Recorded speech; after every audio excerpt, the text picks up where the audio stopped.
Bom dia nação, sejam muito bem-vindos mais uma vez, galera, ao nosso canal Mundo Fla e sempre trazendo aí conteúdos diários aqui para vocês sobre o Flamengo nessa terça-feira, dia 30 de julho de 2024. Estamos trazendo as últimas novidades do Mengão com atualizações para vocês, que nessa quarta tem jogo importante, tem clássico aí, dos maiores clássicos do futebol brasileiro da atualidade aí, Flamengo versus Palmeiras no estádio do Maracanã. Às 20 horas da noite, a mídia aí está repercutindo já esse duelo. Temos também algumas novidades que Tite vai fazer na escalação do Mengão. Deixa aquele like, se você é novo, ative o sino, compartilhe nossos vídeos com seus amigos. Vamos aqui para mais notícias. E vamos esmiuçá-lo, começando com o líder, o Flamengo. O nosso assunto é Flamengo, mas Palmeiras e Botafogo e já também Fortaleza e Cruzeiro colocando as barbas, as garras de fora. As barbas de molho, os outros é que tem que colocar. Eles colocam as garras para fora. Tudo bem, Zupac? Boa noite. Tudo bem, Felipe Mota. Boa noite, André. Boa noite ao fã e à fã do esportes. Tem Olimpíada rolando, mas tem Campeonato Brasileiro num momento muito importante, porque não só o campeonato entra na sua segunda metade, como você falou, disputado, mas as Copas trazem um impacto muito grande no campeonato também. Para você também, meu boa noite, André. E já começa esse debate agora no viés rubro-negro. Chega a liderança, um jogo a menos que Botafogo e que Palmeiras. Queria que você falasse um pouco do Flamengo. Pois é, boa noite a todos. O Flamengo foi o grande vencedor da rodada, por causa da posição dele na tabela. Dá para dizer que o Grêmio também, desfrutou de uma ótima rodada com o seu próprio resultado, somado ao que aconteceu nos outros jogos das equipes que estão ali. Então o Grêmio está fora e ainda tem 2 jogos a fazer. Sim. O Flamengo também tem jogos a menos. E não poderia deixar de vencer ontem, porque no sábado o Cruzeiro fez uma excelente partida no Rio de Janeiro e ganhou do Botafogo. E aconteceu um dos resultados mais surpreendentes do campeonato até agora, que é a vitória do Vitória sobre o Palmeiras aqui em São Paulo. O Palmeiras perde 2 vezes seguidas, algo que não acontecia há muito tempo. Perde no seu estádio, o que não acontecia há quase um ano, não era isso? 20 e tantos jogos, né? O Palmeiras não perdia no Allianz Parque. E o Flamengo jogou depois do que todo mundo, numa circunstância da rodada. Já houve momentos em que essa ordem, óbvio, se inverteu. E quem faz a tabela precisa estar atento a isso, porque tudo indica que essas equipes vão disputar o título. E essa questão de uma marcando a outra e o que está acontecendo nas outras partidas deve prosseguir até que alguém descolhe para cima ou para baixo, não sei. Acredito que todo mundo tem potencial para ficar próximo ali. Mas o Flamengo é uma equipe que, pelo elenco que tem, sempre é cobrada por mais. E embora a partida de ontem não tenha sido uma coisa maravilhosa em termos de encantamento, achei que o primeiro tempo foi mais do que bom. A gente conversava sobre isso ontem no Linha de Passe. Jogadores decisivos atuando em alto nível. O De Arrascaeta voltou da seleção num nível muito parecido com o que ele normalmente tem.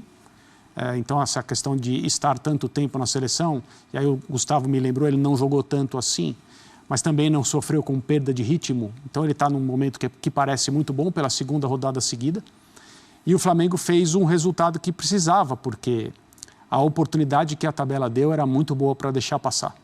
E agora, essas equipes têm jogos no meio de semana em que os treinadores vão ter que entender quem está à disposição nas melhores condições.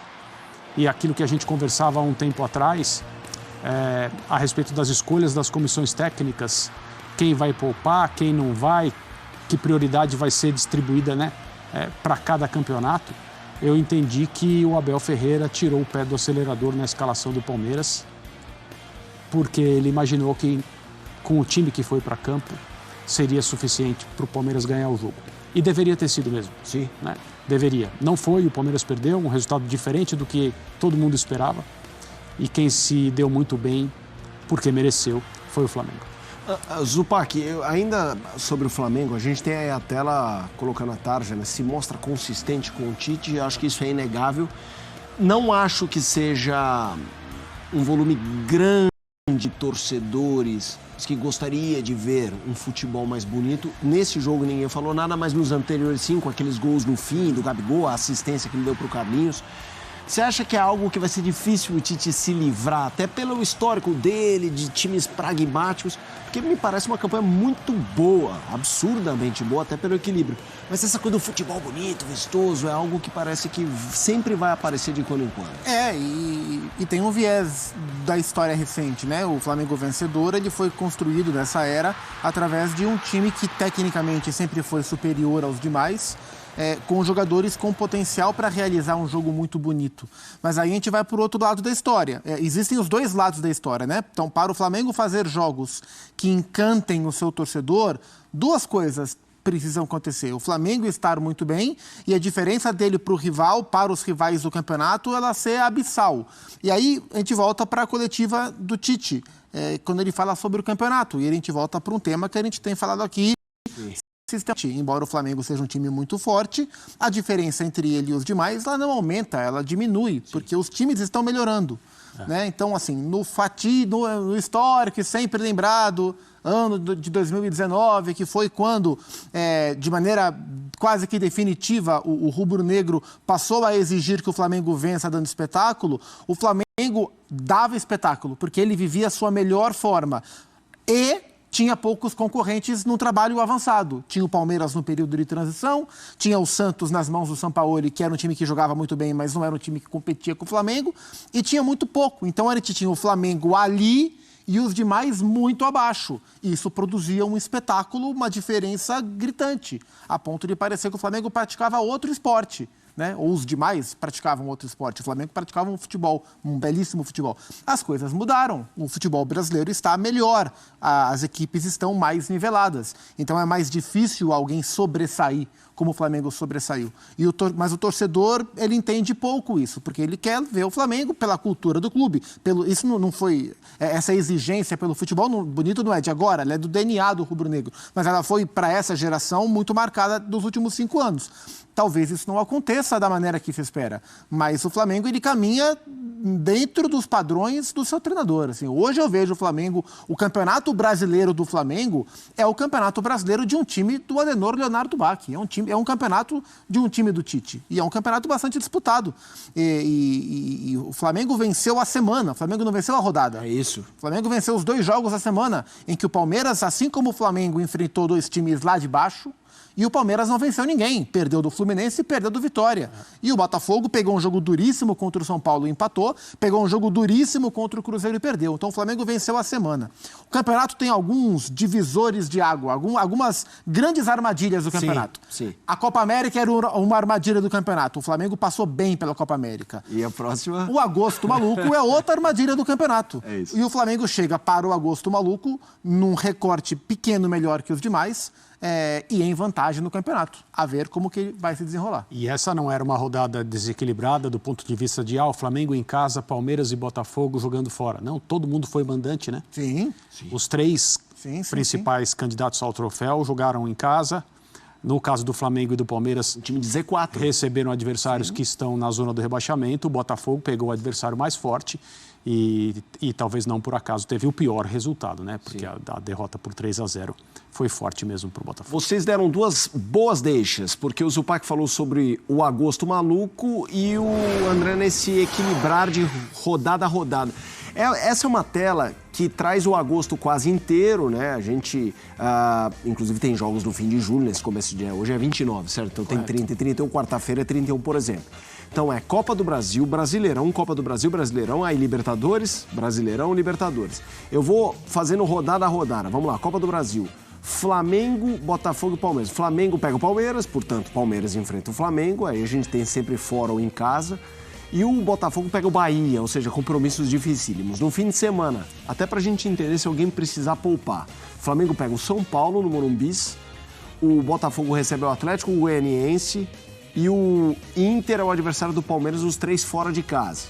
Copa do Brasil, aí as voltas, né, de Palmeiras contra Flamengo e o Botafogo com o Bahia. Brasileirão, o outro fim de semana. Flamengo e Palmeiras, o mando é do Flamengo. Ou seja, isso vai ser muito interessante, né? Sim. Entre a definição da Copa do Brasil e a ida da Libertadores, a gente tem um duelo decisivo, um duelo importante de brasileiro. E o Botafogo pega o Juventude fora. Aí, e é engraçado, porque a gente falou de começar em casa pro Flamengo ser ruim, nesse contexto até é bom, né? Porque vai jogar em casa com o Palmeiras e joga em casa com o Bolívar. E aí o Botafogo pega o Palmeiras em casa e o Palmeiras e o Flamengo. Ó, vidas cruzadas total. Aí Botafogo... Isso não tinha me tocado, que também no Brasileiro eles estavam se enfrentando. Brasileirão. O Botafogo é o adversário do Flamengo, o Flamengo, obviamente, do Botafogo, e o Palmeiras tem o clássico com o São Paulo. O São Paulo tá no caminho de Flamengo e de Palmeiras. E aí a Libertadores, a definição fora. Bolívar do Flamengo, fora do Botafogo com o Palmeiras, e o Palmeiras decide em casa com o Botafogo. Ou seja, e isso, a gente tá falando desses três. Isso vale pra Bahia, isso vale para... É porque Fortaleza, por exemplo, e Cruzeiro caíram já na Copa do Brasil. Mas vale para São Paulo. A sensação que eu tenho é que os times vão tocando um pouco todas as competições como dá, e agosto é um tie-breaker. Quando você começa a escolher... Não é escolher, né? É perceber... Exato. O que vai sobrar para ver. E nem sempre é algo consciente, né? Sim. Por exemplo, o John Textor deu uma entrevista recente para o GE dizendo que se ele pudesse escolher algum campeonato para ganhar, ele ganharia o Campeonato Brasileiro. O Botafogo não ganha há muito tempo, teve a questão do ano passado, etc e tal. Mas numa dessa não é o campeonato que se apresenta para ele. Numa dessa, o campeonato que se apresenta para ele é a Libertadores. Vai que nas próximas 2, 3 rodadas o Flamengo dá uma disparada, o Botafogo passa pelo Palmeiras na Libertadores, o que é perfeitamente possível de acontecer, a prioridade muda, né? Então, esse mês de agosto, os clubes vão, esses mais postulantes ao título, e até os que estão lá embaixo, equilibrando com outras competições, Corinthians e Grêmio, por exemplo, o próprio Fluminense, que tem 3 competições também, os clubes vão entender nesse mês de agosto, eles vão alinhar entre o que eles entendem ser prioridade e aquilo que o produto final, né, o futebol, mostre para eles como mais acessível ou não. E quem vai lidar melhor com essa rotina de jogos, que não só ela é desgastante pelo acúmulo, pelo intervalo pequeno, o tempo de recuperação, mas porque são muitos enfrentamentos. Quando a gente olha lá para baixo, por exemplo, a gente teve Corinthians e Grêmio jogando semana passada, farão mais 2 jogos agora. O Corinthians tem 2 jogos nas datas Comebol com o Red Bull Bragantino. E nesse recorte, o Corinthians pega de novo o Red Bull Bragantino nesse recorte pelo Campeonato Brasileiro. Então as tabelas, elas se cruzam muito. Então vai ser muito interessante ver como os times entram nesse mês de agosto e como eles sairão do mês de agosto, que ainda é um mês de janela, onde os clubes também estão se transformando em relação aos seus elencos. O que me chamou a atenção nessa tela, André, primeiro, não tem uma percepção sensível de tabela mais fácil, todo mundo só tem roubado. O Botafogo é, teoricamente, menos complexa. O Botafogo tem adversários que Palmeiras e Flamengo não têm. Não sei se ele vai passar por eles. Mas Flamengo e Palmeiras têm só jogos gigantescos. É isso. O Botafogo tem um Juventude no caminho, acho que o Atlético Goianiense também. Exato. É a diferença. E outra coisa é que me parece que não é óbvio, hoje, essa coisa de você, quer saber, aqui coloca o time reserva. Vai ser realmente, eu acho que uma administração de energia, de elenco, de situação. Tomei uma trombada no primeiro jogo, quer saber, vão abrir a segunda, ou ganhei muito bem. É uma loucura esse mês de agosto. Eu estava curioso em relação a isso para ver qual treinador iria começar a mexer no seu time, e foi o Abel que fez isso na escalação de sábado, né? Sim. Muito, muito, muito diferente, ainda com uma falta de sorte de fazer o Estevão voltar a jogar depois da torção que ele teve no tornozelo, né? Tornozelo e joelho. Depois joelho. E agora ele teve de novo no mesmo tornozelo. Exato. Liberado para jogar, o que parece que ele estava liberado até para ter jogado contra o Fluminense, não jogou. E aí seria uma situação de colocá-lo em campo para começar a recuperar um pouco de ritmo para esta semana. Sim. E aí ele se machuca de novo, um jogador decisivo. É engraçado, né? A gente já pensa e já fala a respeito do Estevão como uma figura quase que obrigatória em campo para o Palmeiras nos jogos de perfil mais alto. E nesse meio de semana, tudo indica isso não vai acontecer. Mas o Abel foi o primeiro técnico a fazer uma modificação mais drástica no seu time. Eu creio, com vistas ao que vem por aí a partir de agora. E, de novo, só pode ter entendido, como a gente falou agora há pouco, que um time bem alternativo, bem diferente do que é o seu melhor, seria suficiente, seria capaz para ganhar do Vitória. E assim, não dá para criticá-lo, né? Ao longo do dia eu ouvi muita gente, eu vi e li muita gente, não, tem que jogar todo mundo. Não dá. Eu sou contra esse negócio de... O Campeonato Brasileiro são 10 gols, artilheiro da competição, e 5 assistências, líder em assistências. E o Arrascaeta compatriota do Diego Lugano, mais uma vez tendo fazendo uma ótima apresentação. É isso aí, Plea. A gente estava no showball, mas a gente faz o dever de casa. Lógico. A gente assiste o jogo, a gente analisa um pouco para falar no programa. E é isso, Plea. O Flamengo fez o que tinha que ser feito nesse momento, né? Acho que é importante. O Flamengo joga no Maracanã com o apoio do torcedor, o Flamengo não poupa os seus jogadores, né? Porque tem um jogo difícil na quarta-feira. Até deu uma poupada na linha de defesa. Mas na linha de defesa é difícil você saber quem são os titulares absolutos, né, Plea? Porque todo mundo tem qualidade para jogar ali. E conseguiu fazer um jogo equilibrado, né? Não sofreu tanto, como você falou. Em alguns momentos o Atlético Goianiense colocou o Flamengo sob pressão, mas foi um jogo mais controlado. O Flamengo fez gols nos 2 tempos, né? Então, assim, 3 pontos que colocam o Flamengo hoje na liderança do campeonato. Os jogadores não se desgastaram tanto para o jogo de quarta-feira contra o Palmeiras. E a atuação destacada desse que a gente falou, né? Do Pedro, que faz gol quase todos os jogos. O Arrascaeta, né? Que é o gênio no meio-campo. E o Gerson, que voltou a jogar muito bem como segundo homem do meio, capitão do time, mais responsável. Então, uma vitória importante para o Flamengo assumir essa condição hoje de primeiro colocado do Campeonato Brasileiro. Você deu a deixa. Estamos aqui diante de 2 capitães. Chegou a ser capitão, Fabinho? Algumas vezes. Mas não fixo igual. Dija também? Já vestiu a faixa de capitão? Já. Então, 4 capitães. Realmente isso pode modificar um jogador. O Gerson sempre foi um ótimo jogador. Só que nunca foi muito de morder. Apesar de ser um segundo jogador de meio campo, segundo volante. Tá mordendo como nunca.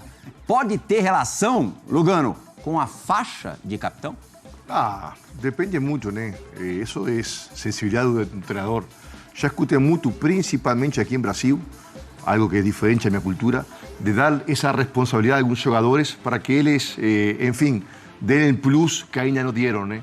Talvez seja o caso de Gerson. Eu acredito num capitão que realmente assume a responsabilidade do time por um período longo, né? Uma temporada, ou seja, um torneio, né? Não aquele capitão que o treinador dá a faixa supostamente para motivar. Isso é muito do futebol brasileiro, né? Ou seja, eu respeito e convivi com isso. Eu lembro uma vez, André, fazia uma anedota, o jogo, o Cueva jogava comigo, né? Cuevita, peruano endiabrado. Aí o treinador, queria dar o nome, eu no jogo, falei, o capitão vai ser Cueva para... Que fase, hein? Que fase, cara. Para motivar, porque ele é irresponsável, né? Para motivar. Sim, Aí o Cueva, antes do jogo, chegou para mim e falou, Diego, por favor, me dá vergonha. Fala para ele que eu não posso ser capitão. Eu não posso falar com você na frente. Eu falei, não, você vai ser assim. Para demonstrar que está tudo errado aqui, de começo a fim. Agora vai ser. Ele entrou com uma vergonha. Você vai ser sim, agora vai ser. Porque isso demonstra que está tudo errado aqui, de começo a fim. Ele entrou com uma vergonha. Sim. Não é o caso de Gerson. E para o Evita, a faixa não adiantou nada. Não é o caso de Gerson, obviamente. Mas eu não acredito nessa faixa que dão para um jogador supostamente dar o plus. Sim. O capitão é ou não é? Você é líder ou não é? Então, neste caso, acho que Gerson é um jogador física e tecnicamente exuberante, que como todos tem melhores e piores momentos, e está se reencontrando em sua forma física, principalmente. Mas eu acho que o Gerson tem esse perfil um pouco de liderança, Plea. Acho que não é, talvez, o capitão do Flamengo, mas eu acho que assim, a posição que ele joga no meio-campo, eu acho que o Tite também deu a faixa para ele, para criar um pouco mais de responsabilidade. É um dos caras, talvez, mais antigos do clube também, participou das conquistas dessas importantes do Flamengo. E eu acho que caiu muito bem também. Eu acho assim, como o Lugano falou, por exemplo, com o Cueva, né? Sabe que não encaixa isso. Mas o Gerson, assim, se você dá essa motivação para ele, e ele dentro do vestiário, né, ele consegue assumir também essa responsabilidade, consegue orientar os caras mais jovens. Então, assim, para mim, eu acho que o capitão do Flamengo hoje, fora de campo, é o Davi Luiz.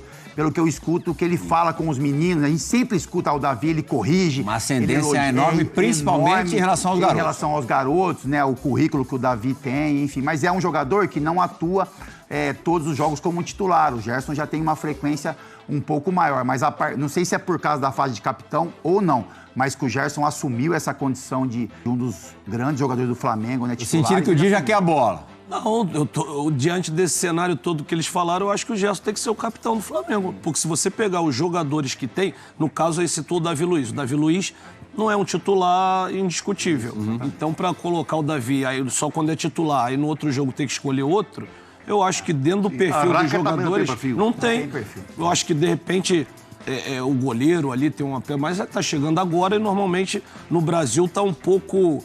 a cultura que é na Europa, né? Dos jogadores mais antigos do clube, tá começando isso, serem capitães. Então, acho que o Gerson é escolhido dentro do elenco do Flamengo, independente se ele tem esse perfil, mas do que tem ali, eu acho que ele é o que tem mais essa experiência e responsabilidade. Você conhece muito bem o Tite e não se surpreende com esse tipo de decisão, né? Não, e ele, quando eu trabalhei com o Tite, ele trabalhava muito com o rodízio de capitães, né? Ele fez isso na seleção. Eu também não acredito nisso. Eu também não acho gosto que disso. o treinador que faz isso tem medo de dar protagonismo a um jogador que possa competir com seu liderazgo. Eu enxergo A história do futebol é assim. Ao mesmo tempo... É o mesmo. A bola é igual ao Brasil, Uruguai e China. Sim.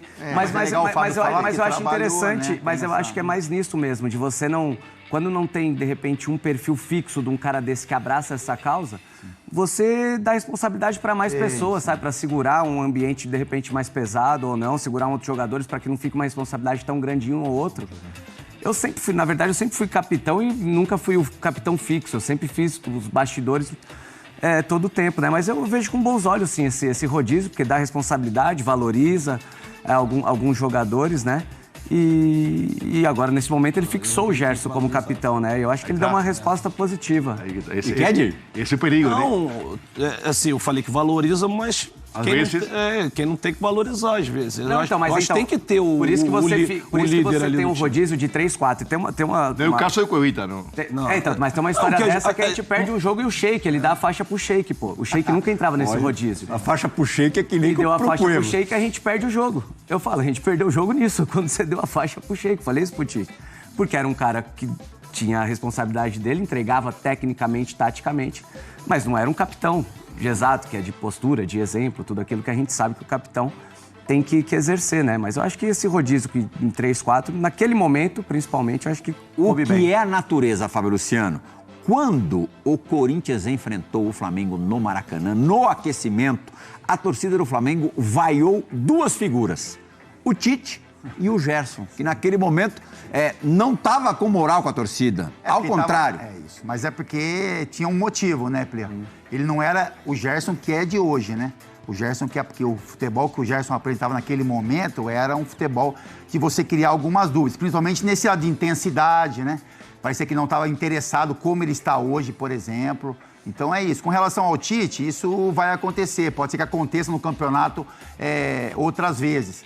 A maneira como o Tite trabalha é um trabalho de resultados, é um time muito mais equilibrado, a gente já cansou de falar isso, mas em muitos momentos não condiz com o que o torcedor na arquibancada gosta de ver, a maneira como gosta de ver o Flamengo. Então, quando o time está vencendo, as coisas, né, a pressão da arquibancada ela é positiva. Quando o resultado não aparece, é o Tite que vai sofrer um pouco dessa pressão. Mas o Tite tem casca para entender tudo isso e eu acho que faz muito bem ao Flamengo as competições que o Flamengo tem, enfim, os adversários que o Flamengo tem enfrentado, ser um time mais equilibrado do que vistoso. Eu acho que o Flamengo pode chegar muito longe com um time mais equilibrado do que um time vistoso. E com relação ao Gerson, existe um crescimento muito grande, assim. O Gerson é um outro jogador desse momento. É um cara mais interessado, mais dedicado, melhor fisicamente. Tecnicamente as coisas estão acontecendo, porque o Gerson tá bem tecnicamente, ele tem que estar explodindo nessa questão física. E hoje ele parece estar bem melhor nesse quesito. E a cobrança em cima do Gerson e do Tite, na minha opinião, assim, era muito em cima de que eles podem, no caso do Gerson, pode render mais, o torcedor sabe que ele pode render mais, e no caso do Tite, é que a torcida quer, assim, eu acho que o torcedor está no direito dele cobrar, mas tem jogos que num campeonato longo como esse, você tem que ganhar. Nem sempre você vai jogar bem. E a torcida quer isso, porque acha que o time do Flamengo pode jogar melhor do que vem jogando. Eu falei dos números do Pedro no comecinho do programa, Dija, são 28 gols. Ninguém no mundo, pelo menos nas ligas importantes, balançou tanto as redes. Para você ter ideia, o Mbappé em 2024 fez 25 gols e o Haaland 23. Pedro, 28. Perguntar para você qual é a importância do Pedro para o time do Flamengo é uma pergunta muito óbvia. Mas o que você vê de diferente do Pedro nessa temporada em relação às anteriores? Mais intensidade. Eu acho que o Pedro é um jogador... Tá mais afim? Não, ele sempre teve muita qualidade e uma capacidade de finalizar que poucos têm aqui no Brasil. Então, por isso que ele é o artilheiro do Brasil. Mas eu acho que ele, esse ano, veio mais intenso, ajudando mais na marcação, se deslocando mais, estava jogando mais estático. Então, acho que isso ajudou que não só ele vem fazendo gols, como também dando assistência e participando muito mais do que ele participava. Essa estadística aí tira a terra um pouco a cobrança da torcida do Flamengo, né? Nenhum time do mundo tem o artilheiro do mundo se não é um time super ofensivo. Que produz, né? Que produz muito, né? Então, acho que essa estadística aí, enfim, coloca em dúvida essa cobrança que tem em cima de Tite de que não é um técnico que seja ofensivo. O povo, eu acho ainda até hoje que o povo confunde não ser ofensivo a ser equilibrado.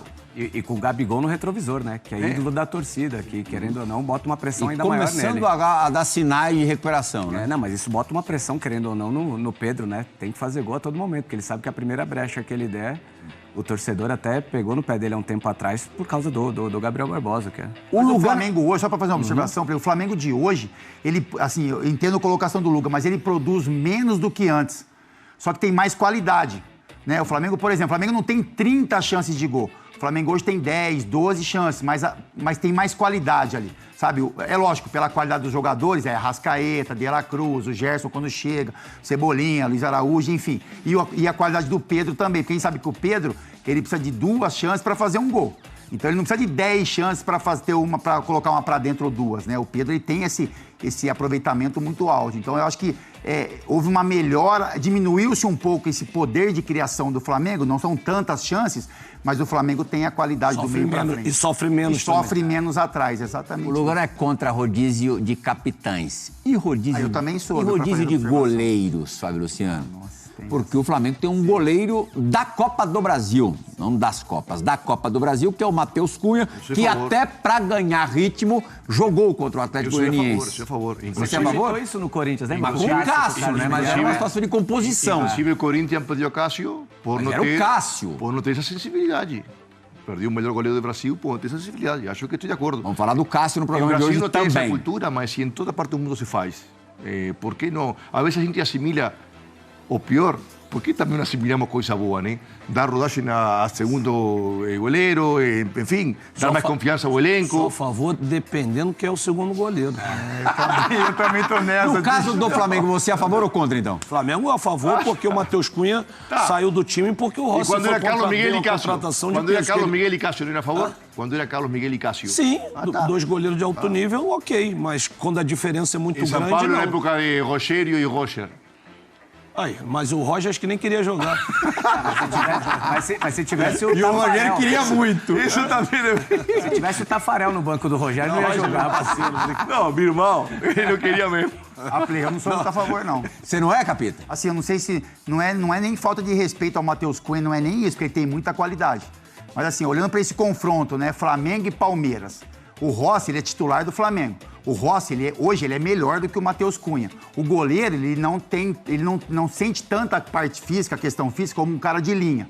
Então, assim, eu entendo as colocações. Mas eu acho que, por exemplo, se o Flamengo vier a perder esse confronto para o Palmeiras, eu acho que o torcedor vai apontar o dedo para isso. Porque não levou a competição a sério. Enfim, que o Rossi era o titular do time. Então, assim, eu entendo essa leitura. Se Matheus Cunha vem jogando desde o começo do ano, e pegando confiança, pegando timing.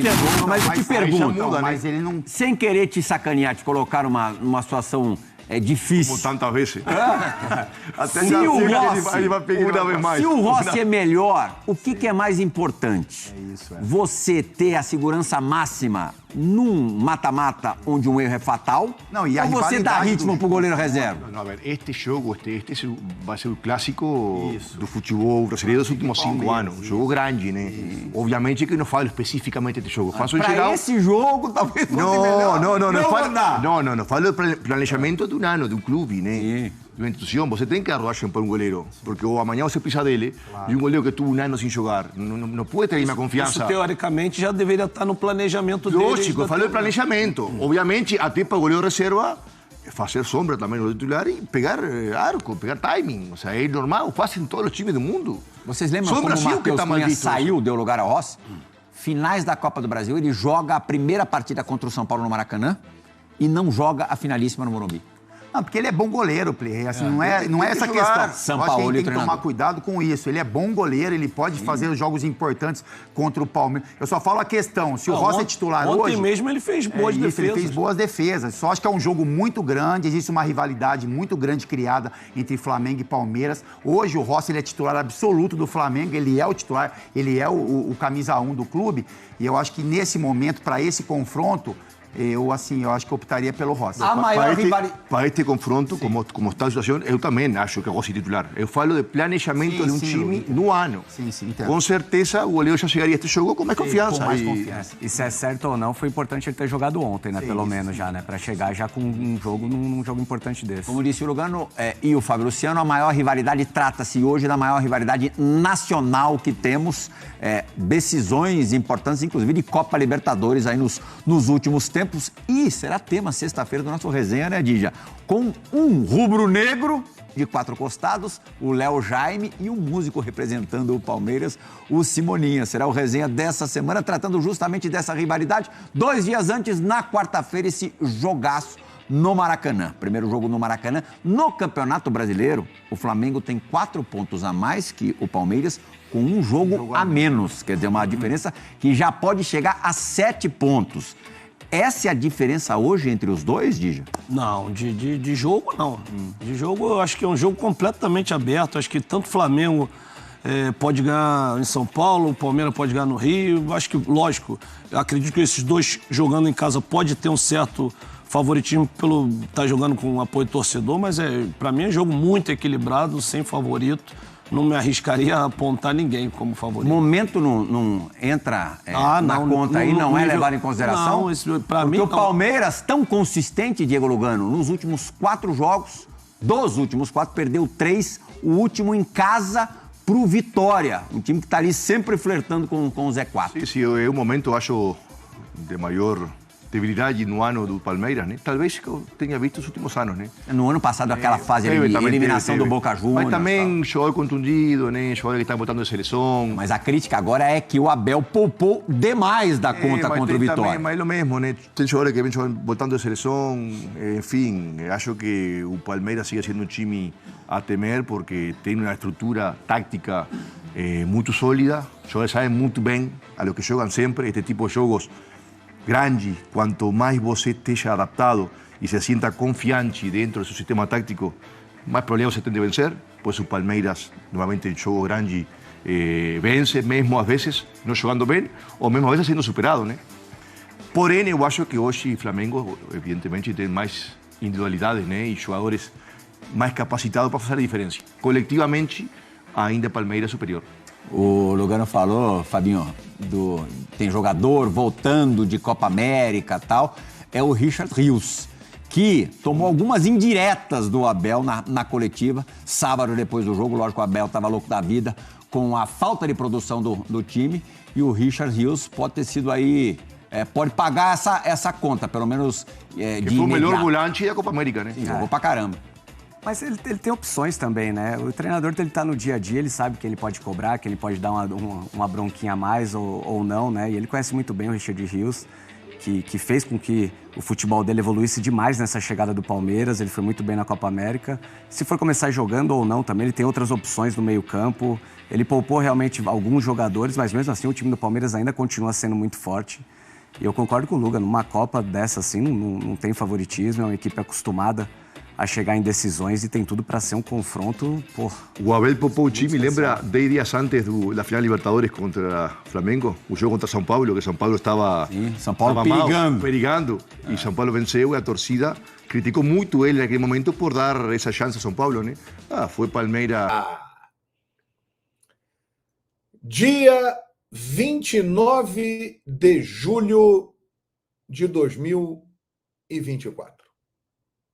Um dia que entra para a história dos 129 anos do Clube de Regatas Flamengo. Nesta noite, no ginásio Hélio Maurício, na sede da Gávea.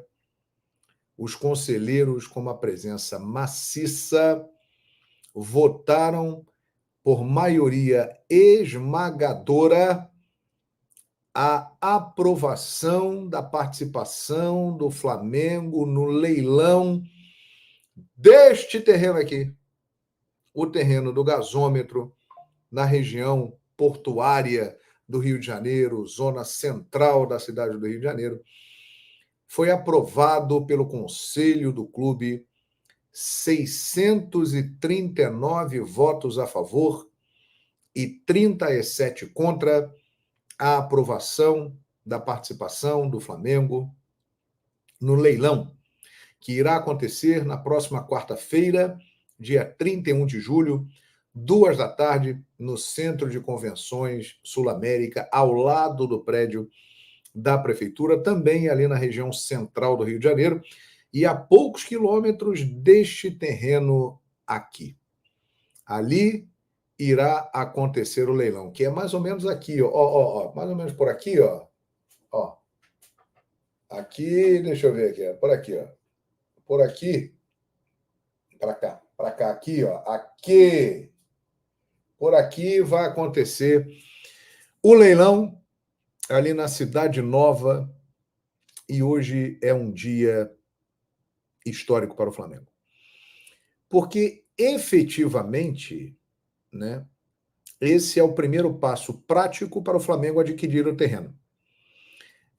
O preço estipulado mínimo de 136 milhões, 138 milhões, é um leilão por asta pública.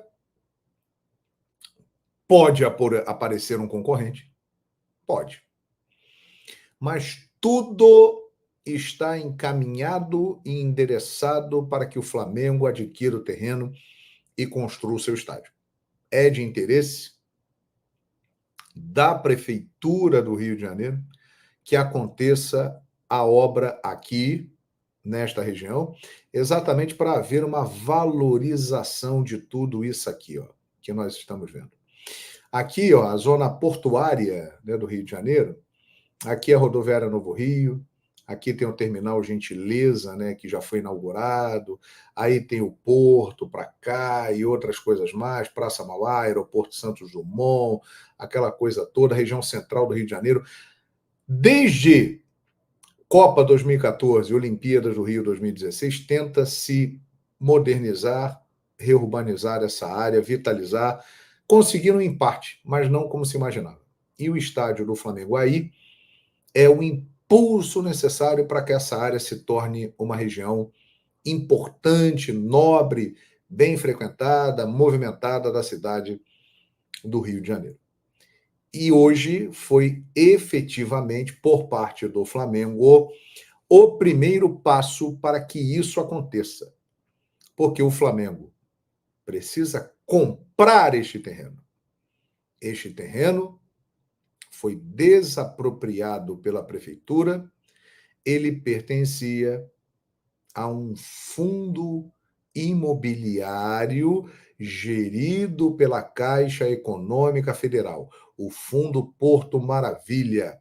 Portanto, o terreno era privado. Com a negativa do fundo em negociar com o Flamengo um preço do terreno, a Prefeitura, usando uma lei de desapropriação, que entrou em vigor no mês de janeiro deste ano, ela desapropriou esse terreno e coloca em leilão por asta pública, e o Flamengo estará participando. Essa é a comemoração histórica do Flamengo na noite de hoje, porque o Conselho aprovou por maioria absoluta e o Flamengo estará lá, na quarta-feira, 14h, representado pelo presidente Rodolfo Landim.